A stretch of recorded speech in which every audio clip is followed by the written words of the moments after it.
Pensar Podcast. El mono que piensa, ahora también habla. Un programa de Pensar Liberado.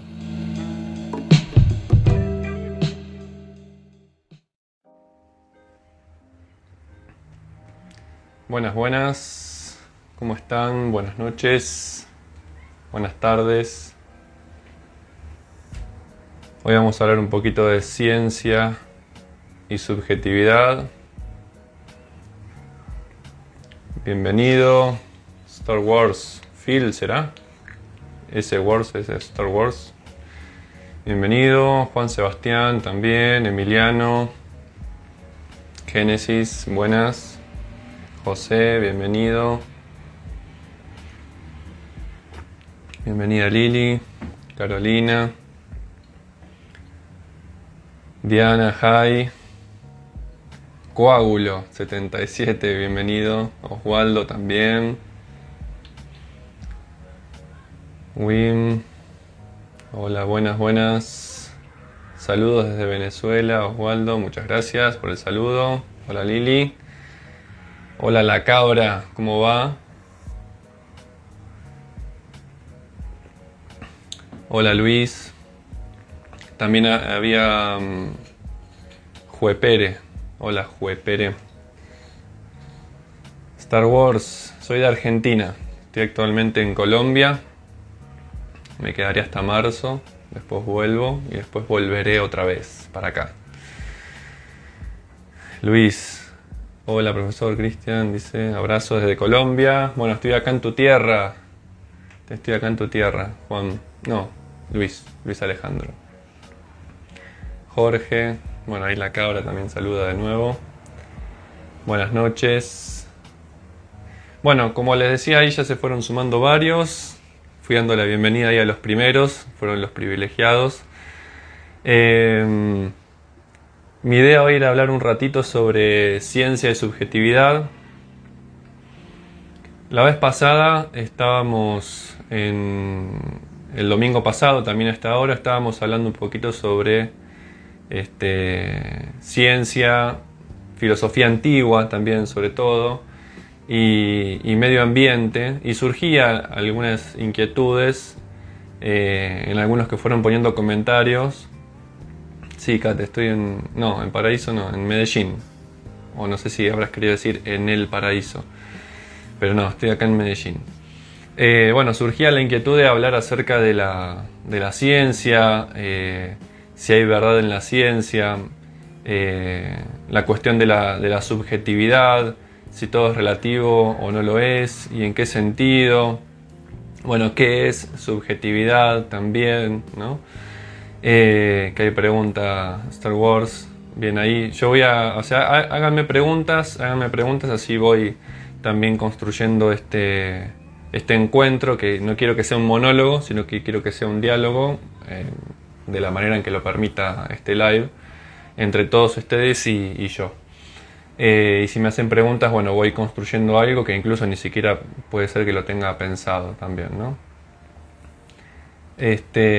La cabra, ¿qué piensas tú de la sujeción?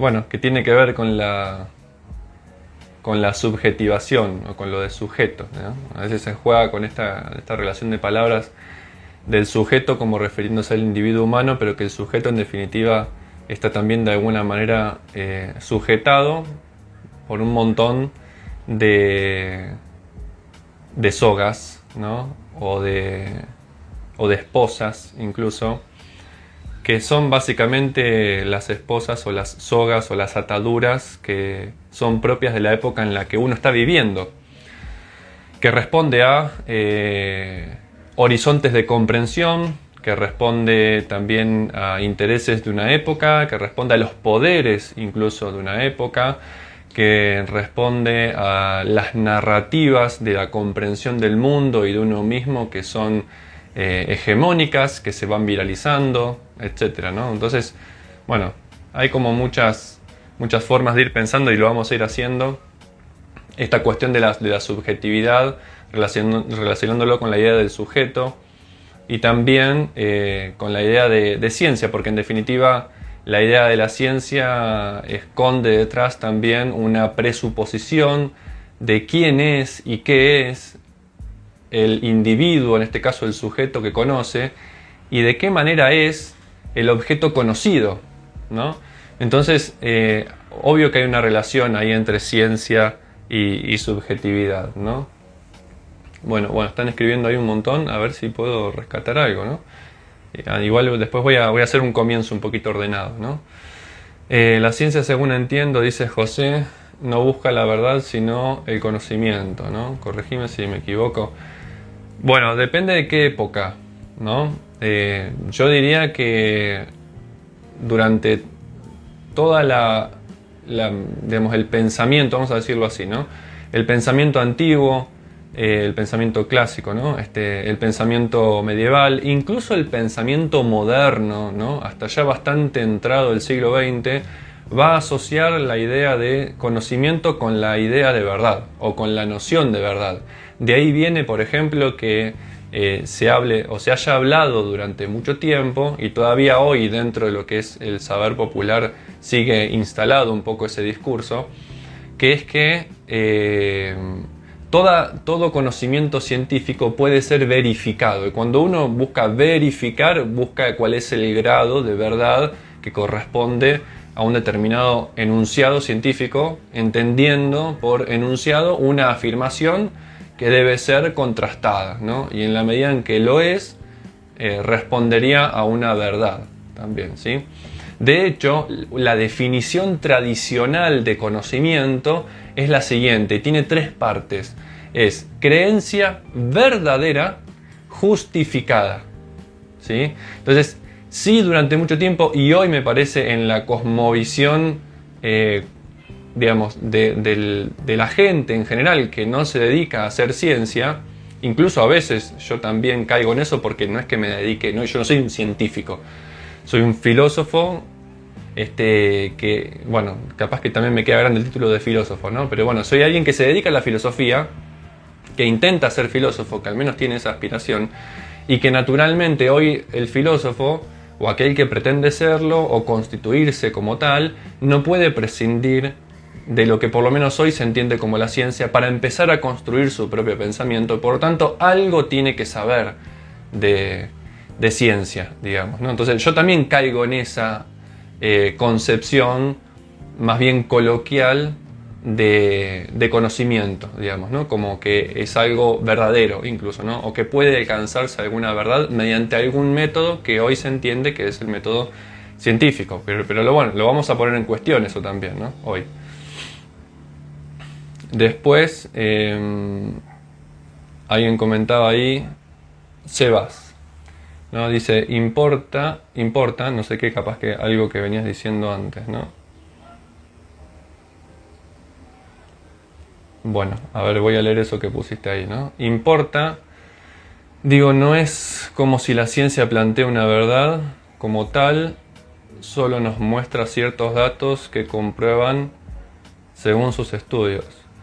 Bueno, pero es un poco lo que yo decía recién, ¿no? Todavía hoy se cree, y de hecho digo se cree, con el peso que tiene la palabra creer, ¿no? También, incluso hoy se cree que la ciencia puede responder a alguna verdad, ¿no? Incluso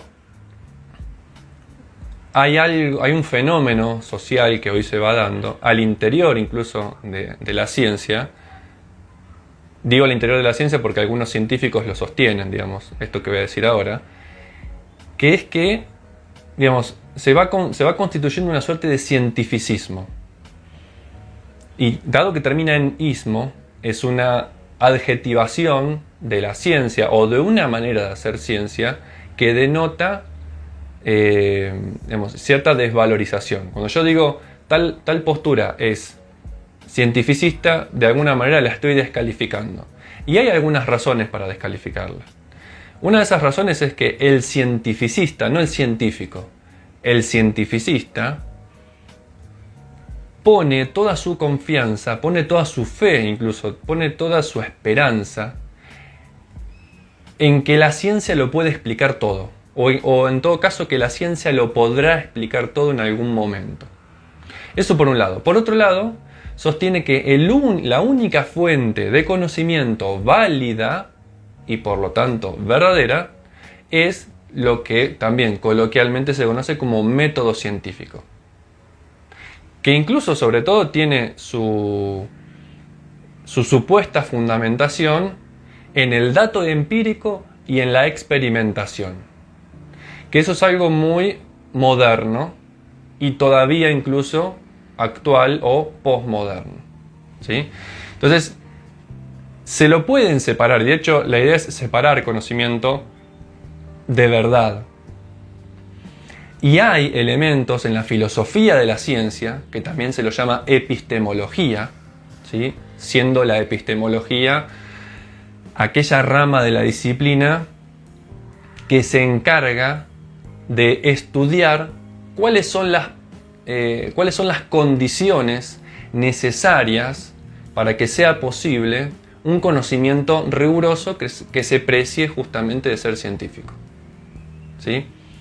Pero digo, hay posturas de epistemólogos ya bastante clásicos en el sentido de que se los estudia, están instalados, digamos, en los ambientes universitarios también, como Popper, por ejemplo, Karl Popper, filósofo de la ciencia o epistemólogo, que sostenía que ya no se puede hablar de verificación en ciencia, es decir, buscar una verdad contrastada en los hechos, ¿sí? A lo sumo, los hechos lo único que hacen es corroborar nada más, ¿sí? Una teoría científica, pero la corroboración es una idea mucho más débil que la de verificación. Corroborar es hasta lo que tenemos, ¿sí? Hasta las posibilidades técnicas que tenemos de verificar, o mejor dicho, verificar no, de observar, ¿sí? Empíricamente lo que una supuesta teoría fue prediciendo, ¿sí? Lo único que podemos hacer es simplemente contrastar, ¿sí? O comprobar, corroborar, ¿sí? ¿Por qué? Porque incluso según Thomas Kuhn, que es otro que se suele estudiar en paralelo con Popper, sostenía que hay una historia, ¿sí? En la evolución, en los paradigmas científicos, donde los dos de alguna manera y de distintas formas muestran que las ciencias o los paradigmas científicos, los paradigmas científicos me refiero a las teorías que están instaladas como las mejores hasta el momento, ¿sí? En algún momento se descubre su falibilidad. Son falibles, son provisorias, ¿sí? Y uno podría decir, no, pero hay leyes, por ejemplo, de la física, que son universales, que son necesarias, que no fallan, digamos, ¿no? Bueno, en algún punto, hasta lo que tenemos, hasta la actualidad, no fallan, ¿sí? Supongamos en la física cuántica, ¿no? O en la mecánica cuántica. Pero a la mecánica cuántica le va a pasar, como le pasó en su momento, a la mecánica de Newton, o lo que se conoce como la mecánica clásica, que creyeron que la ley de gravedad, por ejemplo, lo explicaba todo, o que el conjunto de esa teoría de Newton lo explicaba todo. Y descubrieron que no. En principio creyeron que lo explicaba todo, ¿por qué? Porque pudieron unir dos mundos que en la antigüedad estaban separados, ¿sí? En la antigüedad y sobre todo por Aristóteles estaban separados. El mundo lunar, ¿sí? O supralunar incluso, y el mundo sublunar. Entonces, para el mundo sublunar, que es este en el que vivimos nosotros, regía una física. Y para el mundo supralunar regía otra física. ¿Qué hace Newton? Unifica, bajo un corpus teórico, unifica esos dos mundos, el supralunar y el sublunar, y lo empieza a poder explicar todo. Ahora, ¿qué pasaba? Cuando los científicos fueron, ¿sí? Ya no al mundo supralunar o al mundo sublunar, sino al mundo que hoy llamaríamos mundo microscópico, porque el mundo sublunar y el supralunar son el mundo macroscópico. Cuando los científicos fueron al mundo microscópico, ¿sí? E incluso cuando fueron al mundo subatómico, o sea, más allá, más a fondo del átomo, descubren que la mecánica clásica de Newton no funciona. Y tuvieron que empezar a hacer una teoría nueva, radicalmente nueva. Ahí aparece la mecánica cuántica, aparece la teoría de la relatividad, aparece el cuestionamiento clásico, o sea, aparece el cuestionamiento a la noción clásica que tenía Newton de la idea o los conceptos de espacio por un lado y tiempo por el otro, y se los empieza a concebir como una unidad espacio-tiempo. Y de hecho el tiempo, dado que también tiene esa dimensión espacial pero que conforma una unidad espacio-temporal, se puede curvar, por lo tanto tiene propiedades geométricas. Y como se puede curvar, se empieza a hablar de la posibilidad, al menos teórica hasta el momento, de viajar en el tiempo, por ejemplo. Bueno, y toda una cuestión ahí súper interesantísima, apasionante, pero también compleja, digamos, ¿no? Bien. Ya entré en calor con las preguntas y todo. Ahora después recupero. Me gustaría que aquellos que vayan haciendo algún comentario o sobre todo tengan alguna pregunta, utilicen el botoncito de signo de pregunta que está ahí para dejarlo ahí, y yo después toco ahí y voy al final, voy como, o cada tanto voy revisando, así lo tengo más ordenado y no lo pierdo, porque a veces que esté todo en el chat se pierde un poco. Lo que voy viendo en el momento lo voy viendo. Si ven que yo no hablo o no lo respondo, lo que sea, déjenmelo ahí en el simbolito de pregunta, digamos. Así me queda un poquito más ordenado, ¿no? Bueno, entonces le decía, la definición tradicional de conocimiento, que está muy asociado a la cuestión de la ciencia, es esta definición que tiene estos tres elementos, como les decía antes, ¿no? Es una creencia verdadera, justificada. Ya el primer elemento, que hoy se sostiene igual también, hoy en un momento se dejó de hablar de creencia y ahora se vuelve a hablar un poquito de creencia, ¿sí? También. Porque nos damos cuenta de que el concepto de creencia, en el fondo, indica algún lugar, ¿sí?, a la subjetividad. Entonces, ¿qué vamos a entender como subjetividad? Bueno, básicamente todo lo que es dado y posible ser pensado a un individuo, a un sujeto, ¿sí?, en este caso humano, ¿sí?, que está atravesado, obviamente, por creencias. Y las creencias en sentido amplio pueden ser tenidas como hipótesis. De hecho, una hipótesis, cuando un científico enuncia, ¿sí?, una hipótesis, dice, yo creo que pasa esto por tal o cual motivo. Después vamos a ver si lo podemos dilucidar, si lo podemos corroborar incluso, ¿sí? Pero también hay como varias instancias de corroboración. Una tiene que ver con la instancia formal, ¿sí?, donde se utiliza la lógica, y después se va justamente a la experimentación, ¿sí?, al dato empírico y a la experimentación, ¿sí? Que ahí también son como dos momentos que hacen falta tener, ¿sí?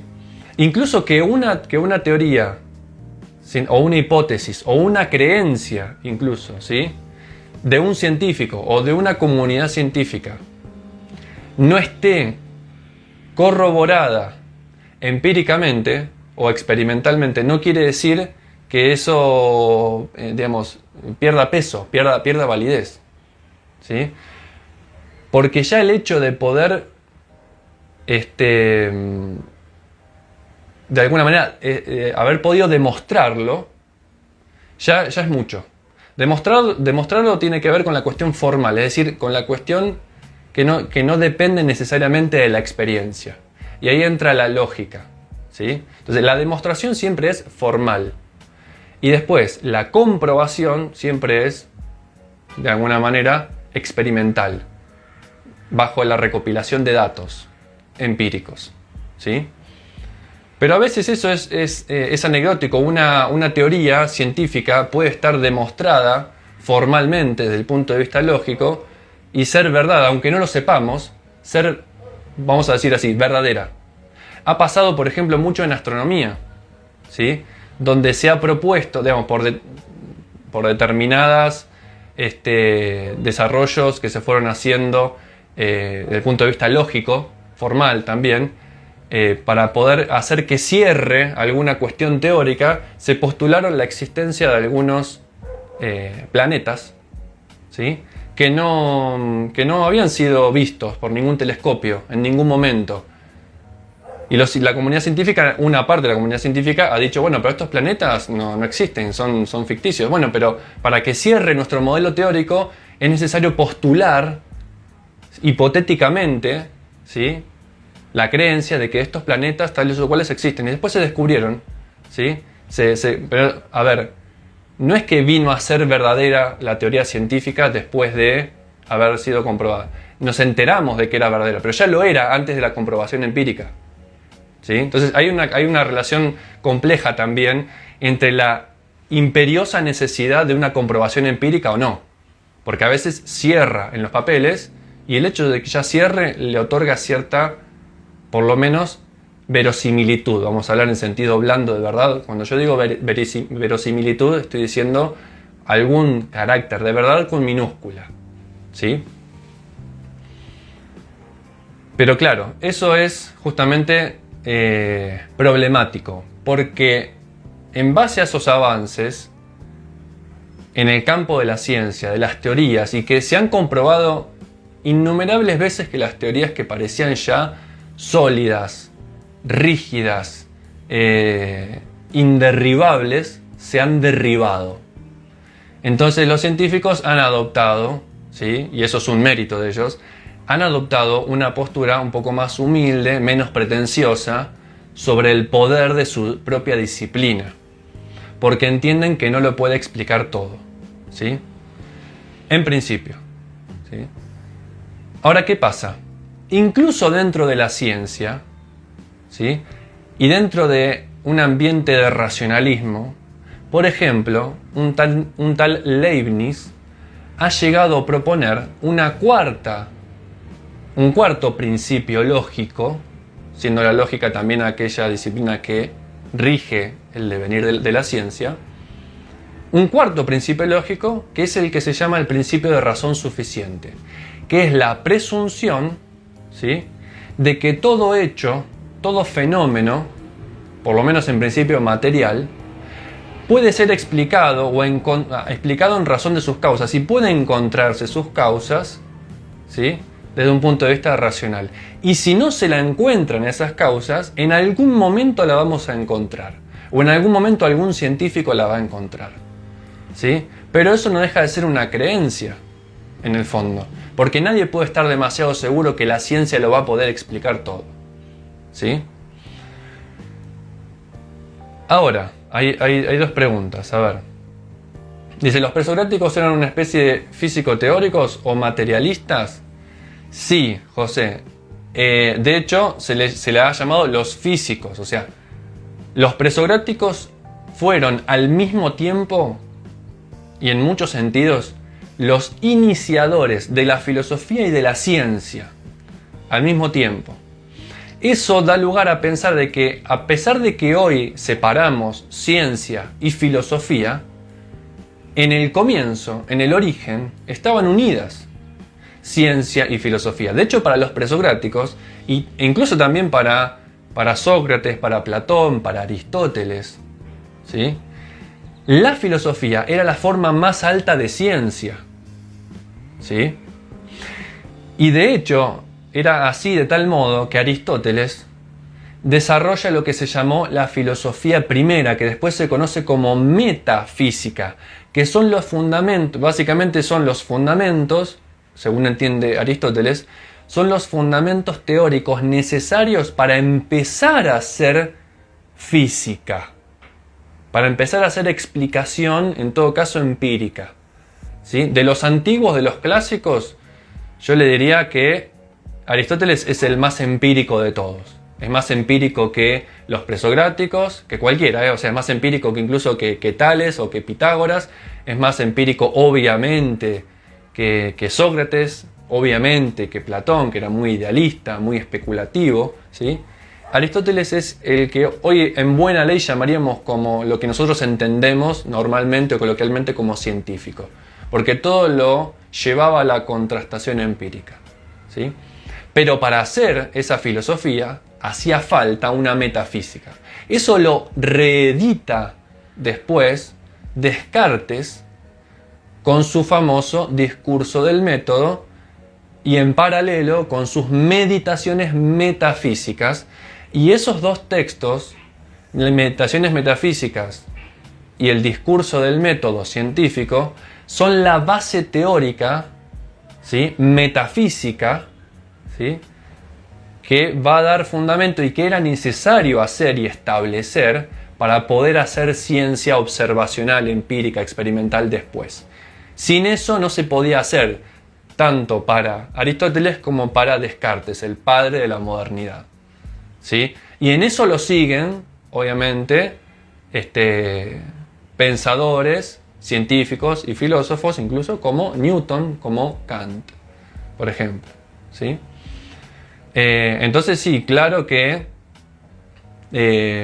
los presocráticos son una suerte de físico-teóricos o materialistas también, pero no materialistas de cualquier tipo, ¿eh? Es interesante la concepción de materia que tenían los presocráticos, porque la concepción que tenemos hoy de materia es como de una cosa inanimada. Y para ellos, la concepción materialista que tenían, que después la retoma incluso Epicuro, bueno, por otros motivos, pero la va a retomar Epicuro para digamos, como fundamento teórico necesario para elaborar su filosofía práctica de la felicidad fundada en la búsqueda del placer. Fíjense incluso. Pero digo, la concepción de materia que tenían era una concepción, que yo ya lo dije varias veces esto en distintos momentos, en distintos lugares, acá en Instagram, es una concepción hilo-zoísta. ¿Sí? Hilo viene de ile significa materia, y zoísta viene de zoe, vida en sentido amplio, en un sentido más amplio que la palabra bio de los biólogos. Por lo tanto, para ellos, toda la materia, todo lo que hoy para nosotros es materia inorgánica, inanimada, para ellos era materia animada. ¿Por qué? Porque evidentemente veían una de las formas del movimiento en esa materia que nosotros hoy llamamos inorgánica, que no tiene vida. ¿Cuál es esa forma del movimiento? Esa forma del movimiento es justamente la corrupción o la degradación a través del tiempo. Si hay corrupción y degradación a través del tiempo, hay una suerte de movimiento o de actividad de movimiento en esa materia. Y si hay movimiento, ¿sí?, es porque tiene un ánima, un alma. Y para los antiguos el concepto de alma no era tan religioso espiritual como lo vemos hoy, sino que el alma era el principio vital que mantenía justamente en movimiento, animado a la materia, ¿sí? Entonces, para ellos, digamos, su materialismo era un materialismo vitalista, que se llama. Hoy también se habla bastante de eso. Hay una filósofa italiana que se llama Rosy Braidotti, que escribe sobre el transhumanismo y el poshumanismo, que recupera algunas ideas de Spinoza, por ejemplo, y habla acerca de este materialismo vitalista o de este vitalismo materialista, ¿sí?, donde la materia está viva, para pensar la cuestión de la vida en la materia, la vida en el mundo más allá de lo biológico orgánico, que es una mirada bastante restrictiva de la vida en el universo, digamos. De hecho, todas las cosas en el universo se van interrelacionando. Si vamos a nivel microscópico, están los átomos ahí moviéndose, y de hecho los científicos, ¿sí?, por ejemplo biomoleculares o los físicos cuánticos, hablan de, fíjense los términos que utilizan, digamos, que son muy metafóricos, porque la ciencia incluso encuentra límites en su lenguaje, a mi modo de ver, para muchos casos, no para todos, excesivamente, o sea, una búsqueda excesiva de un lenguaje unívoco, ¿sí? Y por eso muy, muy técnico. Pero llega un momento donde ese lenguaje técnico encuentra todo su límite, porque la tecnificación del lenguaje pone límites al lenguaje, ¿sí? Y empiezan a tener que usar lenguaje un poco más ambiguo, un poco más metafórico. Entonces empiezan a hablar de comunicación entre átomos, o comunicación entre partículas subatómicas, entre electrones. Se comunican, incluso a veces dicen hablan entre sí, ¿sí? Entonces la metáfora siempre es un recurso, ¿sí? En ese sentido, la ciencia nunca ha logrado superar de modo definitivo al mito, el mito como metáfora explicativa cosmológica, digamos, ¿sí? En ese sentido, bueno, la materialidad de los presocráticos es muy distinta. Miguel había preguntado antes cuál es el lugar de la razón en el hombre. y cuál es el lugar del hombre en el mundo. Bueno, a ver, la segunda pregunta todavía yo creo que estamos buscando la respuesta, ¿sí? No me acuerdo, ahora hay un filósofo, no recuerdo el nombre de este filósofo, lo leí hace mucho tiempo, me pareció muy interesante, ya me voy a acordar. Bueno, que tiene un texto que se llama El puesto del hombre en el cosmos, ¿sí? Y va haciendo incluso un desarrollo de todas las posturas científicas y cuál es el lugar que tuvo la filosofía detrás de ese desarrollo de la ciencia y por lo tanto cómo se ha entendido el hombre o cómo ha entendido su puesto el hombre en el mundo. Igual voy a decir algo, pero de eso segundo, pero no una respuesta definitiva, ¿sí? Pero voy a dar una respuesta por lo menos parcial. Voy a la primera parte de tu pregunta. ¿Cuál es el lugar de la razón en el hombre? Bueno, a ver, el lugar de la razón en el hombre, yo creo que por lo menos para Occidente el lugar de la razón es fundamental. El problema es que la razón se ha entendido de muchas maneras. También, ¿sí? Como decía Aristóteles, el ser se dice, incluso se entiende, de muchas maneras. Entonces, la razón, si la entendemos como la dimensión del ser más esencial del ser humano, tiene un lugar fundamental. El problema a veces es de qué racionalidad estamos hablando, porque hoy se habla de que hay distintas racionalidades, ¿sí? En principio, la racionalidad o la razón propia del hombre moderno, ¿sí? O del ser humano moderno, que todavía hoy no dejamos de ser, por muy posmodernos que nos creamos, no dejamos de ser modernos. La razón es una razón justamente instrumental, porque cae bajo el paradigma del utilitarismo, cae bajo el paradigma de que el hombre entiende su puesto, ¿sí? O sea, entiende que su puesto, su lugar en el mundo es un lugar de privilegio y por lo tanto todo lo que existe a su alrededor está a su servicio, a su merced y a su antojo, ¿sí? Ahí tenemos una respuesta doble a lo que preguntabas, ¿sí?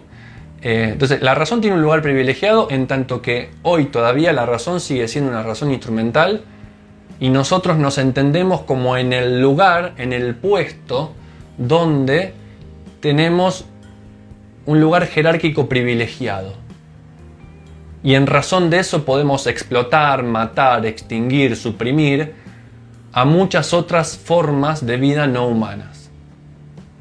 Y ese es un lugar peligroso que desde el punto de vista de la filosofía ambiental o de las ecofilosofías, o incluso desde el mismo problema del ambientalismo, ya se está planteando así, nos pone en un lugar bastante peligroso incluso para nosotros mismos también. Ahora, ¿qué pasaba? Si vamos a los antiguos, por ejemplo a los estoicos, que toman mucha de la física que ellos hacen, es la física de los presocráticos y después es la física de Aristóteles, van a entender, en función de cómo ellos entienden la razón, van a entender que la razón no es una razón para instrumentalizar el mundo, sino que es una razón para entender la lógica del mundo y poder adaptarnos nosotros al mundo. Y poder adaptar nuestras prácticas a la racionalidad del mundo para estar en concordancia con el mundo y llevar una vida feliz. Hoy, fíjate que el puesto ya es distinto, no es un lugar privilegiado, sino que se entiende como, de hecho los estoicos se entendían como cosmopolitas, ciudadanos y habitantes del mundo que tenían que hacer uso de la razón para comprender la física del mundo y adaptar sus comportamientos acorde a esa física, ¿sí? Entonces, acá esto es fundamental para lo que yo quería decir y la relación que hay entre ciencia y subjetividad. Detrás de toda aparente objetividad absoluta y neutralidad absoluta hay una concepción filosófica detrás que a veces es inconsciente y no se descubre, ¿sí? Y no se hace consciente. Yo diría, quizás todos nosotros, desde nuestra mentalidad cientificista, y muchos científicos que caen en el cientificismo, deberíamos hacer terapia, ¿no? Para descubrir qué concepción filosófica hay detrás. Entonces, a toda forma de hacer ciencia le corresponde una concepción filosófica detrás, y esa concepción filosófica es una creación subjetiva. Esa creación subjetiva es relativa a cada época en la que a cada uno, ¿sí?, le ha tocado vivir. Mi subjetividad no sería la misma si yo hubiera nacido en otra época, ¿sí?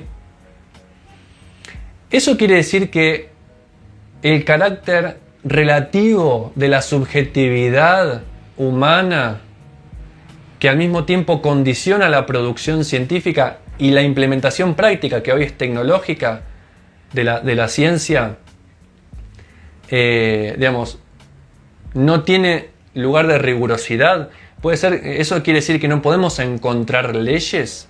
No, no quiere decir eso. ¿No quiere decir que vale cualquier cosa? No, no quiere decir eso. Relativo quiere decir, en principio, que es con respecto a... ¿Vieron cuando uno pregunta con respecto a qué? Cuando uno pregunta con respecto a qué, queriendo ser el vivo, el superado intelectualmente, para poner en jaque al otro, ¿sí?, en realidad no está preguntando verdaderamente con respecto a qué, porque preguntar con respecto a qué es buscar un sistema de coordenadas como referencia para lo que estamos pensando, ¿sí? Eso es lo que entendía incluso Einstein cuando habló de la teoría de la relatividad. Relatividad no quiere decir aleatorio, antojadizo, contingente, ¿sí?, desprovisto de toda ley. Relativo quiere decir con respecto a un sistema de referencias. Entonces yo voy a medir la velocidad de una piedra, por ejemplo, para Einstein, voy a medir la velocidad de una piedra con respecto a un sistema de referencias. En general, ¿cuál va a ser el sistema de referencias? El planeta Tierra.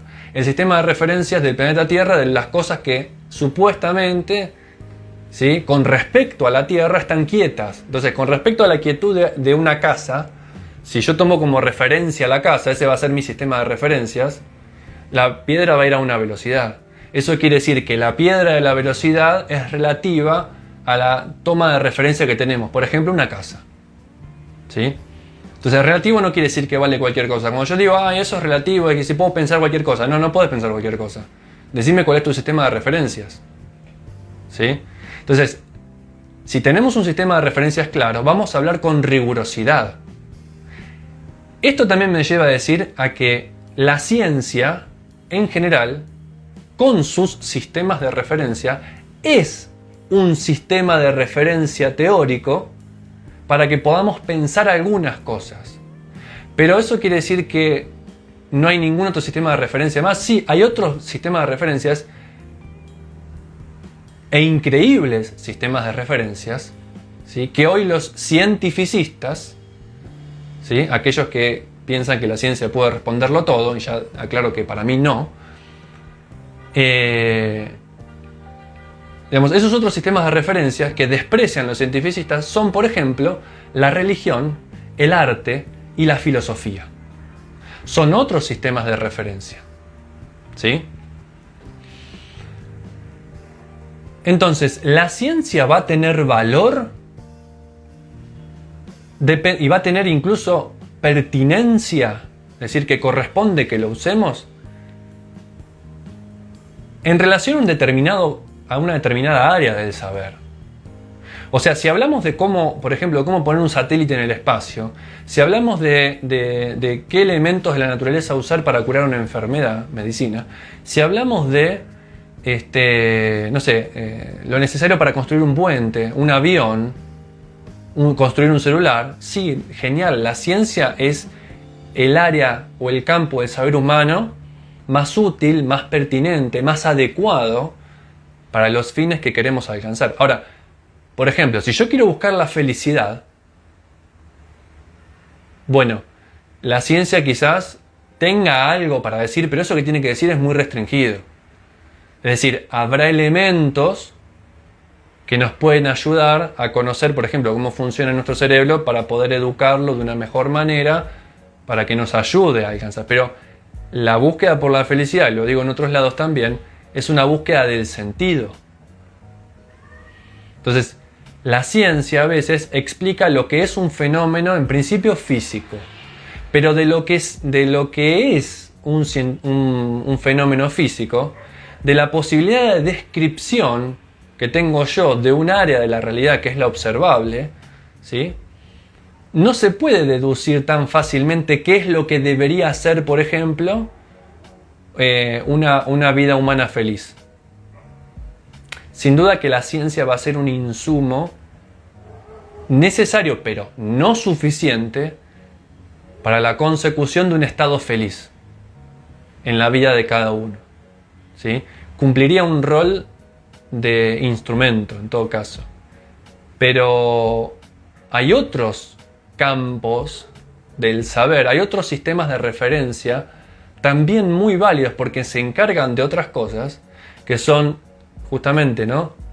La religión en sentido amplio, yo no abogo por ninguna religión en particular, pero la religión para mí tiene mucho que decir frente a muchos de nuestros interrogantes, sobre todo existenciales. El arte también tiene mucho que decir porque la experiencia y el goce estético hace parte de una vida humana plena. Y obviamente la filosofía tiene mucho que decir sobre esto también, ¿sí? En la búsqueda de la felicidad. Comunidad y Salud preguntaba, ¿cuál es tu opinión acerca de la frase "la ciencia no piensa" de Heidegger? ¿Sí? Esa frase "la ciencia no piensa" de Heidegger está en un texto que se llama ¿Qué significa pensar? Y es un texto súper complejo de leer, bastante poco amigable, digamos, porque también la literatura de Heidegger es como poco amigable para el no iniciado a veces. Pero la idea principal de por qué la ciencia no piensa, ¿sí? Uno de los aspectos, hay muchos, pero uno de los aspectos de por qué Heidegger dice que la ciencia no piensa es que la ciencia muchas veces va entrando, ¿sí?, en lo que Thomas Kuhn llamaba paradigma. Cuando se constituye un paradigma científico es una ciencia, es una teoría científica que está de moda, y está de moda en virtud de que puede explicar muchas cosas que otras teorías no podían explicar, ¿sí? O sea, tiene su razón de ser, que esté de moda, digamos, ¿sí? Es decir, que se haya constituido como la principal fuente teórica para explicar un fenómeno que antes no se podía explicar, ¿sí?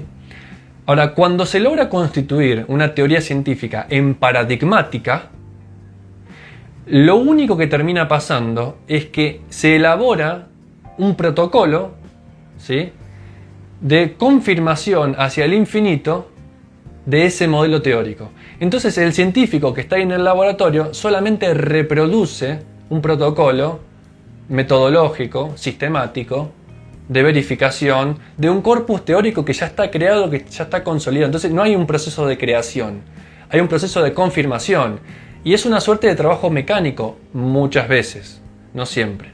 Entonces, en uno de los aspectos es eso, porque la ciencia no piensa, ¿sí? Porque está abocada únicamente a corroborar, a acumular datos hasta el infinito que corroboren una y otra vez un modelo teórico que ya fue creado antes, algunos años antes, ¿sí?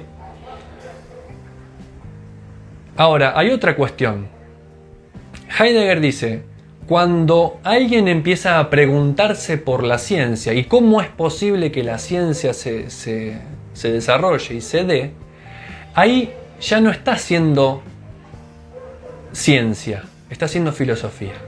Porque Heidegger explica: lo que sea la matemática no puede explicarse matemáticamente. Por ejemplo, lo que sean los números no puede explicarse matemáticamente. La matemática da por supuesto que hay números. No se pregunta por los números, ni por la naturaleza de los números.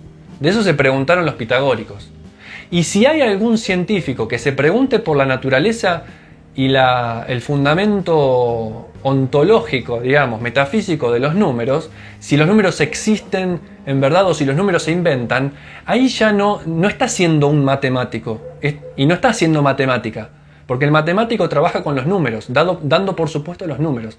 Ahí el matemático está haciendo filosofía. Cuando un científico, ¿sí?, por ejemplo un físico, estudia un fenómeno físico, está haciendo ciencia. ¿Por qué? Porque da por presupuesto, o sea, presupone, ¿sí?, sin cuestionar, dejando de lado toda actitud crítica, da por supuesto que hay entes, objetos, que existen por fuera del mundo mental. Entonces ahí empieza a hacer ciencia. Cuando el científico se pregunta, pero ¿realmente podemos probar la existencia de objetos por fuera del mundo? Ahí ya no está haciendo ciencia, está haciendo filosofía.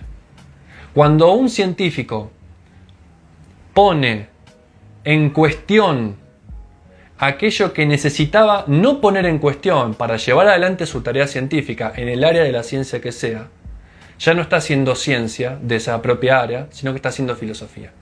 Porque la filosofía es en esencia el cuestionamiento de los fundamentos, el cuestionamiento de aquello que damos por supuesto para empezar a hacer cosas, ¿sí?, que es necesario para la vida práctica, para la vida cotidiana y para el desarrollo de la tecnociencia. Pero cuando nos empezamos a cuestionar sobre esas cosas, bueno, aparecen cosas maravillosas, porque también aparece la posibilidad de modificar marcos teóricos, y ahí la filosofía ayudó a que la ciencia modifique un marco teórico para poder explicar mejor algún área de la realidad. ¿Sí? Bien, después, a ver, otra pregunta, acá había Rubiel López. Profesor, sí, voy a dejar este video colgado, como siempre los dejo ahí grabados para que lo puedan ver nuevamente cuando termine, o aquel que no lo haya podido llegar a ver lo pueda ver. ¿En qué hora estamos? A ver. Bien, en 8 minutitos cierro, así dejamos en 1 hora este vivo. Juan Sebastián dice, en esta explicación que diste de la ciencia no piensa, me viene a la cabeza estos nuevos modelos de inteligencia artificial que pretenden ser un emulador de pensamiento, ¿no? Bueno, sí, ese es un tema, el tema de la inteligencia artificial es un tema para ver si realmente están pensando, habría que volver a releer, y de hecho me dieron ganas de volver a releer el texto ¿Qué significa pensar?, para ver si una inteligencia artificial está haciendo eso, a ver si el pensar, ¿sí?, no es el pensar, ese pensar que genera cultura, etcétera, digamos, ¿no? Ese pensar, que es un pensar filosófico, realmente lo pueden hacer o no una máquina, algo que está programado, digamos, ¿sí? Para mí, en principio, quizás alguno me tira con algo por la cabeza con lo que voy a decir, pero en principio la inteligencia artificial no es otra cosa que una calculadora que le hemos podido nosotros desarrollar sus capacidades virtualmente hasta el infinito. Pero no deja de ser una calculadora, ¿sí? Le pusimos variables y posibilidad de combinaciones ahí y ya está. Todavía no, me parece que por algunas cosas que yo he leído, todavía no se dio aquello que creo que era un filósofo del transhumanismo o de la inteligencia artificial, decía, no me acuerdo el nombre ahora, estoy mal con los nombres. Decía que en principio no se dio eso que se llama la singularidad, en lo que hoy llamamos como inteligencia artificial. Y todavía no tenemos prueba terminante de una autoconciencia. Y ahí está la cuestión humana, ¿sí? No quiere decir que otras formas de vida no tengan conciencia. Yo digo, un perro, un gato tienen conciencia. La cuestión es que en el humano, en principio, hasta donde se sabe, hasta donde se conoce, el humano, además de tener conciencia, tiene conciencia de que tiene conciencia. Es decir, es una metaconciencia, una autoconciencia. Por eso es que nosotros podemos hacer lo que se llama metacognición, ¿sí? Que es básicamente, una cosa es la cognición, la capacidad de conocer, pero yo puedo hacer incluso una metacognición que implica una reflexión sobre mí mismo, sobre el camino que fui siguiendo para acceder a un conocimiento. Eso es metacognición. Hasta donde yo sé, no sucede eso con una inteligencia artificial, ¿sí? Bueno, ¿qué es la metafísica para vos? Bueno, para mí la metafísica, voy a dar una definición que tiene mucho de Aristóteles, pero que también tiene mucho de Kant, ¿sí? Que también tiene mucho de Descartes, ¿sí? La metafísica no es esa cosa, en principio, para mí, esa cosa volada, digamos, de mundos transpersonales y el tarot y los astros. No, la metafísica originariamente viene de Aristóteles, que después la desarrollan Kant, la desarrollan Descartes también, ¿sí? La metafísica es básicamente la constitución de un corpus de conocimiento que son a priori. Y a priori significa independiente de la experiencia, ¿sí? Entonces, la física, incluso hoy la ciencia física, es dependiente, ¿sí?, de la materia, del mundo físico, del mundo material. La metafísica, vuelvo a repetirlo, quizás lo reformulo un poquito, la metafísica es esa rama de la filosofía, ni siquiera es la rama, para muchos filósofos tradicionalmente la metafísica es el tronco de la filosofía donde después aparecen las otras ramas, ¿sí? El tronco es la metafísica. La metafísica son los presupuestos a priori que no dependen de la experiencia, ¿sí?, que nos dan la posibilidad teórica de comprender el mundo de la experiencia, ¿sí? Y de la metafísica después surgen la epistemología, surge incluso al comienzo surge la psicología, pero también después va a surgir la hermenéutica, va a surgir la lógica, va a surgir un montón de cosas, ¿sí? Un montón de ramas de la filosofía. Va a surgir la filosofía del lenguaje, ¿sí? La ontología, surge un montón de cosas, ¿sí? Un montón de ramas que tiene la epistemología, que es el estudio de las condiciones de posibilidad para la ciencia, ¿sí?, para un conocimiento científico, etc., ¿no? Bueno, ya estamos en la hora, ¿no? Casi. Me quedan 3 minutitos conforme a lo que iba a decir. ¿Qué opinas sobre la frase de Gianni Vattimo, la verdad es violenta? Bueno, voy a dar una interpretación libre de esta frase que para mí está muy en consonancia con lo que venía diciendo Heidegger, con su denuncia del olvido del ser por parte del pensamiento occidental, sobre todo moderno, pero es la historia del pensamiento occidental, ¿sí? Yo diría, desde Platón hasta acá, ¿sí? Ahora, ¿por qué es violenta? Decía Heidegger, ¿sí? Yo lo relaciono mucho con eso y creo que por ahí es que va Vattimo. Hace mucho tiempo que no leo a Vattimo, pero me parece que va por ahí la cuestión. Creo que él tenía una formación bastante heideggeriana. Tiene que ver con lo siguiente. Los antiguos que sí buscaban el ser, buscaban la verdad, insisto, para poder comprender cómo es el mundo y por lo tanto había una actitud más bien contemplativa, es decir, receptiva. Dejaban que el ser del mundo se les manifieste y les diga a ellos qué es, ¿sí? De hecho, un libro bastante misterioso, interesante, de Parménides, tiene una parte que se llama el proemio, donde empieza explicando cómo es que él descubre la verdad, y la verdad, que es la verdad para Parménides, es la verdad del ser, ¿sí?, se da por revelación, no porque él lo único que hizo fue ponerse en una actitud receptiva, pasiva, para que el ser se le revele. La verdad occidental, yo diría, desde el momento clásico hasta la modernidad, incluso hoy en la actualidad, esa búsqueda de la verdad es violenta porque no busca desde una actitud contemplativa, pasiva, que el ser se le revele, sino que busca decirle al mundo lo que es y lo que debe ser. Y por lo tanto termina volviéndose una razón instrumental que es capaz de matar, exterminar, no solamente cualquier especie, sino a sí mismo. Lo vimos en la Segunda Guerra Mundial con los campos de concentración alemanes. Que eso se hizo desde la racionalidad más fría, más autómata, ¿sí? Porque hubo un ingeniero ahí que se llamó Eichmann, ¿sí?, que fue el que diseñó, ¿sí?, las redes ferroviarias para que del modo más óptimo, ¿sí?, y más eficaz se trasladara a los judíos a esos campos de exterminio. y llevar adelante lo que se llamó la solución final, que era exterminar a todos los judíos, de la manera más racional posible. Con la racionalidad también se construyó la bomba atómica. Y así, claro que la verdad en algún punto es violenta. La verdad buscada desde el paradigma occidental, donde el occidental busca decirle al mundo lo que es y lo que debe ser para sí mismo. ¿Por qué? Porque hay un antropocentrismo. ¿Sí? Un antropocentrismo bastante... bueno, no me sale ahora la palabra, digamos, ¿no?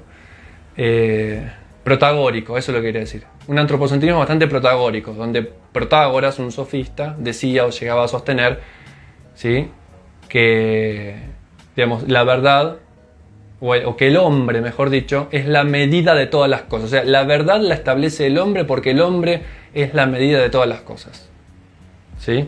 Y por lo tanto, eso hace que se violente a todo lo que existe, ¿sí?, instrumentalizándolo.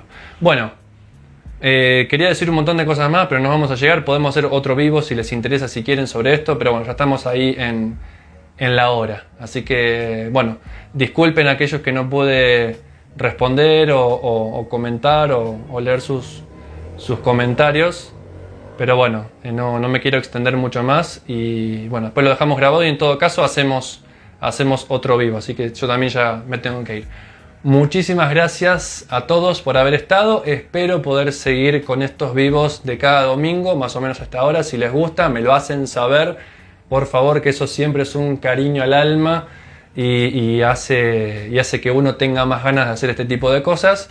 Si es que les gusta, si es que les sirve, si es que les hace pensar y si es que les aporta alguna novedad también, eso, háganmelo saber y yo sigo haciendo esto con total gusto. Si no les gusta y les aburre, no lo hago más, pero si les gusta, lo hago. Así que les mando un abrazo grande, que estén muy bien y espero verlos el próximo domingo. Y no me quiero despedir sin antes decirles que el martes, este martes que viene, martes 7, a las 17 horas, hora de Colombia, después cada uno transforme eso, comienza el curso, por cuarta vez lo voy a dar, el curso sobre los presocráticos, ¿sí? Y el miércoles 8, el día después, también a la misma hora, a las 17 horas, a las 5 de la tarde, hora de Colombia, comienza el curso de filosofía helenística, ¿sí? Así que los que quieran anotarse están a tiempo. Los links de inscripción están en las historias destacadas. Cuando vean cursos ahí online, historias destacadas, están los links ahí. Si no, cualquier cosa me escriben por privado y les digo cómo hacer para inscribirse. Ahí pueden ver cuánto sale la inscripción y demás. Así que espero verlos ahí. Y si no, los veré el domingo que viene. Ahora sí, un abrazo grande y nos estamos viendo. Saludos, buen domingo y buen inicio de semana para todos. Nos vemos. Adiós.